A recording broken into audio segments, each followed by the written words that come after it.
আসসালামু আলাইকুম। আজকে সর্বশেষ সংবাদ জানাবো আমি নুসরাত। প্রথমেই জানিয়ে দেব সংবাদ শিরোনাম। চা খাওয়ার দাওয়াত দিয়েছি, এটিও নাকি হুমকি, বললেন মির্জা আব্বাস। টয়লেটের সেপটিক ট্যাঙ্কে মিলল নারীর মরদেহ। নির্বাচনী আচরণবিধি ভঙ্গে ৯৪ মামলা, ৯ লাখেরও বেশি জরিমানা আদায়। সর্বশেষ জানাবো, বাংলাদেশিদের কাজের প্রলোভনে রাশিয়া থেকে পাঠানো হচ্ছে ইউক্রেন যুদ্ধে। শিরোনাম শুনলেন, এবারে বিস্তারিত। চা খাওয়ার দাওয়াত দিয়েছি, এটিও নাকি হুমকি, বললেন মির্জা আব্বাস। বিএনপির স্থায়ী কমিটির সদস্য ও ঢাকা ৮ আসনের ধানের শীষের প্রার্থী মির্জা আব্বাস বলেছেন, আমি চা খাওয়ার দাওয়াত দিয়েছি, এটাও নাকি হুমকি, এটাও আমার দোষ। কোথায় কি হয়ে যায়, সব দোষ মির্জা আব্বাসের।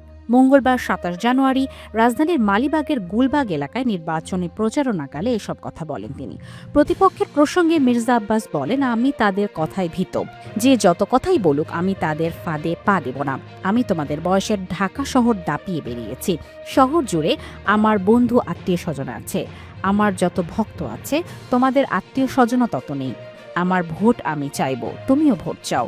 এলাকার জন্য কি করেছো আর কি করবে সেটা বলো। তোমরা পায়ে পাড়া দিয়ে ঝগড়া করার চেষ্টা করছো। বিএনপির এই নেতা পরে মৌচাক মোড় হয়ে মালিবাগ মোড় এবং রাজারবাগ পুলিশ গেট পর্যন্ত গণসংযোগ করেন। এরপর বিকেলে ১১ নম্বর ওয়ার্ডে বিএনপি ও অঙ্গ সহযোগী সংগঠনের আয়োজনে এক বিশাল নির্বাচনী মিছিলে নেতৃত্ব দেন। মির্জা আব্বাস বলেন, নির্বাচনের সময় কিছু অতিথি পাখি দেখা যায়, পরে আর পাওয়া যায় না। ১৯৯১ সাল থেকে জাতীয় নির্বাচনে অংশ নিচ্ছি, কেউ বলতে পারবে না আমাকে পাওয়া যায়নি। আন্দোলন সংগ্রামের সময় এই এলাকার মানুষের হাত তুলে সমর্থন দিয়েছে। পুলিশি হামলা হলে বিভিন্ন মার্কেটে আশ্রয় নিয়েছি। সাবেক এই মন্ত্রী বলেন, আমি অনেকবার এমপি ছিলাম, কেউ বলতে পারবে না আমার কাছে এসে খালি হাতে ফিরে গেছে। কিন্তু যা পারবো না তা কখনোই আশ্বাস দেইনি, মিথ্যা আশ্বাস দেই না। আমি ফেরেশতা না, তবে কারো ক্ষতি করার জন্য মিথ্যা বলি না। কিছু মাছের পোনা এসেছে, এদের ঠিকানা কি? আমি জেলে থাকাকালেও এলাকার মানুষ বিভিন্ন প্রয়োজনে আমার বাসায় গেছে। আমার স্ত্রী ও কর্মকর্তারা সমস্যা সমাধানের চেষ্টা করেছেন। আজ লম্বা লম্বা কথা বলছেন। কতজনকে সাহায্য করেছেন, এলাকায় কতজনের জানাজায় গেছেন, কতজনের বিয়েতে গেছেন, আবার বলেন আমার এলাকা, যোগ করেন তিনি। মির্জা আব্বাস আরও বলেন, একজন বলছে চাঁদাবাজি না কমালে লাল কার্ড দেখাবে। আরে চাঁদাবাজি তো আপনারাই করছেন, চাঁদাবাজির তকমা দিয়ে নির্বাচন করতে চাচ্ছেন। চাঁদাবাজদের কেন গ্রেফতার করা হচ্ছে না? যারা লাল কার্ড দেখানোর কথা বলছেন, ১২ তারিখ জনগণই আপনাদের লাল কার্ড দেখাবে। তিনি বলেন, ভাবটা এমন যেন বিএনপি ক্ষমতায়। আওয়ামী লীগকে যেভাবে সরানো হয়েছে, বিএনপিকেও সেভাবে তাড়ানো হবে। বিএনপি বানের জলে ভেসে আসেনি, সবকিছুতেই বিএনপির দোষ। দেশে এখন থেকে অশান্ত পরিবেশ সৃষ্টির চেষ্টা চলছে। টয়লেটের সেপটিক ট্যাঙ্কে মিলল নারীর মরদেহ। নওগাঁয় একটি বাড়ি টয়লেটের সেপটিক ট্যাঙ্ক থেকে অজ্ঞাত এক নারীর মরদেহ উদ্ধার করেছে পুলিশ।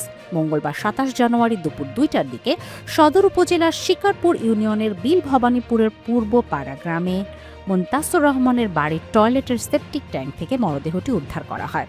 স্থানীয়দের ধারণা, অজ্ঞাত ওই নারীকে অন্য কোথাও হত্যা করে মরদেহটি গোপন করার জন্য টয়লেটের সেপটিক ট্যাঙ্কে ফেলে রাখা হয়। এই ঘটনায় এলাকায় স্থানীয়দের মধ্যে চাঞ্চল্য সৃষ্টি হয়েছে। ওই বাড়ির মালিক মুনতাসুর রহমান জানান, গত সোমবার সকাল ৮টার দিকে একটি অজ্ঞাত নম্বর থেকে ফোন করে জানানো হয় তার বাড়ির টয়লেটের ট্যাঙ্কের ভেতরে একটি নারীর মরদেহ রয়েছে। বিষয়টি নিশ্চিত হতে দেরি হওয়ায় তিনি রাতে নওগাঁ সদর মডেল থানায় বিষয়টি জানান। পরে মঙ্গলবার দুপুরে পুলিশ ঘটনাস্থলে এসে মরদেহ উদ্ধার করে।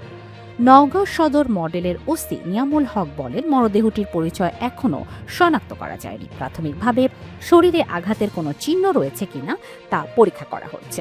নিহত নারীর পরিচয় শনাক্ত এবং ঘটনার রহস্য উদ্ঘাটনে প্রয়োজনীয় আইনি ব্যবস্থা নেওয়া হবে। নির্বাচনের আচরণবিধি ভঙ্গে ৯৪ মামলা, ৯ লাখেরও বেশি জরিমানা আদায়। আসন্ন জাতীয় সংসদ নির্বাচনের প্রচারণা নিয়ে এখন পর্যন্ত ১২৮ নির্বাচনী এলাকায় ১৪৪টি আচরণবিধি ভঙ্গের খবর পাওয়া গেছে। আর এই নিয়ে মামলা হয়েছে ৯৪টি এবং জরিমানা আদায় করা হয়েছে ৯,৫,৫০০ টাকা। মঙ্গলবার ২৭ জানুয়ারি রাজধানীর আগারগাঁয়ে কমিশন কার্যালয়ে সাংবাদিকদের এসব কথা বলেন নির্বাচন কমিশনার আনোয়ারুল ইসলাম সরকার। আনোয়ারুল ইসলাম সরকার বলেন, এখন পর্যন্ত ১২৮টি নির্বাচনী এলাকায় ১৪৪টি আচরণ বিধি ভঙ্গ হয়েছে। এই নিয়ে মামলা হয়েছে 94টি আর জরিমানা আদায় হয়েছে 9,05,500 টাকা। 8 জানুয়ারি থেকে 26 জানুয়ারি পর্যন্ত এই জরিমানা করা হয়। তিনি বলেন, অতীতের যে কোনো নির্বাচনের চেয়ে এবারের নির্বাচনী মাঠ স্বচ্ছ রয়েছে।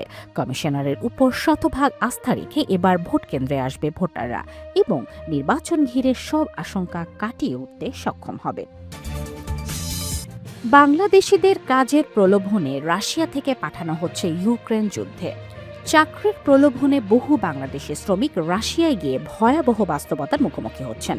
পরিচ্ছন্নতা কর্মী, ইলেকট্রিশিয়ান সহ সাধারণ কাজের আশ্বাস দিয়ে বাংলাদেশ সহ দক্ষিণ এশিয়ার বিভিন্ন দেশের শ্রমিকদের রাশিয়ায় নিয়ে গিয়ে জোরপূর্বক ইউক্রেন যুদ্ধে পাঠানো হচ্ছে।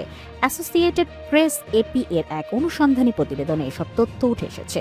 প্রতিবেদনে লক্ষ্মীপুরের মাকসুদুর রহমানের অভিজ্ঞতার কথা তুলে ধরা হয়েছে। পরিচ্ছন্নতা কর্মী চাকরির আশায় রাশিয়া গেলেও মস্কোতে পৌঁছানোর কয়েক সপ্তাহের মধ্যেই তিনি নিজেকে আবিষ্কার করেন ইউক্রেন যুদ্ধের সম্মুখ সমরে। মাকসুদুরের ভাষ্য অনুযায়ী রাশিয়ায় পৌঁছানোর পর তাকে ও অন্য বাংলাদেশি শ্রমিকদের এমন কিছু নথিতে স্বাক্ষর করানো হয় যেগুলো পরে সামরিক চুক্তি বলে জানা যায়। এরপর তাদের একটি সামরিক প্রশিক্ষণ শিবিরে নিয়ে যাওয়া হয়, যেখানে ড্রোন পরিচালনা, আহতদের সরিয়ে নেওয়া এবং ভারী অস্ত্র ব্যবহারের প্রশিক্ষণ দেওয়া হয়। এতে আপত্তি জানালে এক রুশ কমান্ডার অনুবাদ অ্যাপ ব্যবহার করে বলেন, তোমাদের এজেন্ট এখানে পাঠিয়েছে, আমি তোমাদের কিনেছি। মাকসুদুর রহমান বলেন, কাজ করতে অস্বীকৃতি জানালে তাদের মারধর করা হতো এবং 10 বছরের কারাদণ্ডের হুমকি দেওয়া হয়। 7 মাস পর তিনি পালিয়ে দেশে ফিরতে সক্ষম হলেও তার সঙ্গে যাওয়া আরও কয়েকজন বাংলাদেশির কোনো খোঁজ পাওয়া যায়নি। এপি জানিয়েছে, ভুক্তভোগীদের অভিযোগের পক্ষে তারা ভ্রমণ সংক্রান্ত নথি, রুশ সামরিক চুক্তি, চিকিৎসা ও পুলিশ প্রতিবেদন এবং যুদ্ধক্ষেত্রের ছবি সহ নানা প্রমাণ সংগ্রহ করেছে। এসব নথিতে স্পষ্টভাবে দেখা যায় কিভাবে বাংলাদেশি শ্রমিকদের যুদ্ধের সঙ্গে যুক্ত করতে বাধ্য করা হয়েছে। মাকসুদুর রহমান সহ অন্তত 3 জন বাংলাদেশি দাবি করেছেন তাদের ইচ্ছার বিরুদ্ধে যুদ্ধের সামনের সারিতে পাঠানো হয়, যেখানে তাদের কাজ ছিল রুশ সেনাদের আগে এগিয়ে যাওয়া, রসদ পরিবহন, আহতদের উদ্ধার এবং নিহতদের দেহ সরিয়ে নেওয়া। এই ধরনের অভিযোগে শুধু বাংলাদেশিদের মধ্যে সীমাবদ্ধ নয়, ভারত, নেপাল ও শ্রীলঙ্কার নাগরিকেরাও একই ধরনের প্রতারণার শিকার হওয়ার কথা জানিয়েছেন। একই সঙ্গে কেনিয়া, দক্ষিণ আফ্রিকা, জর্ডান ও ইরাকের কর্মকর্তারাও জানিয়েছেন তাদের দেশের নাগরিকদের ক্ষেত্রেও এমন ঘটনা ঘটেছে। প্রতিবেদনে মুন্সিগঞ্জের মোহন মিয়াজির কথা উল্লেখ করা হয়েছে। রাশিয়ার একটি গ্যাস প্রক্রিয়াজাতকরণ কারখানায় ইলেকট্রিশিয়ান হিসাবে কাজ করলেও চরম শীত ও কঠোর পরিবেশে অতিষ্ঠ হয়ে তিনি রুশ সেনাবাহিনীতে যোগ দেন।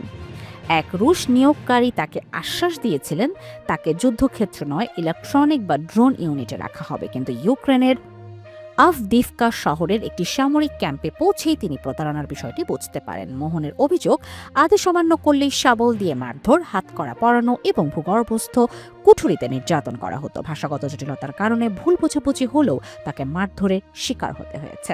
এই বিষয়ে রাশিয়ার প্রতিরক্ষা ও পররাষ্ট্র মন্ত্রণালয় কিংবা বাংলাদেশের সরকার কেউই এপির প্রশ্নের জবাব দেয়নি বলে প্রতিবেদনে উল্লেখ করা হয়েছে। তবে নিখোঁজ শ্রমিকদের পরিবার বাংলাদেশের বিভিন্ন থানায় অভিযোগ করেছে এবং তদন্তের দাবিতে একাধিকবার ঢাকায় এসে সরকারের দৃষ্টি আকর্ষণের চেষ্টা করেছে। এমনই এক পরিবারের সদস্য সালমা আক্তার জানান, তার স্বামী আসগর হোসেন শেষবার গত বছরের 26 মার্চ যোগাযোগ করেছিলেন। তখন তিনি বলেছিলেন তাকে রুশ সেনাবাহিনীর কাছে বিক্রি করে দেওয়া হয়েছে। শেষ অডিও বার্তায় আজগর বলেছিলেন, আমার জন্য দোয়া করো।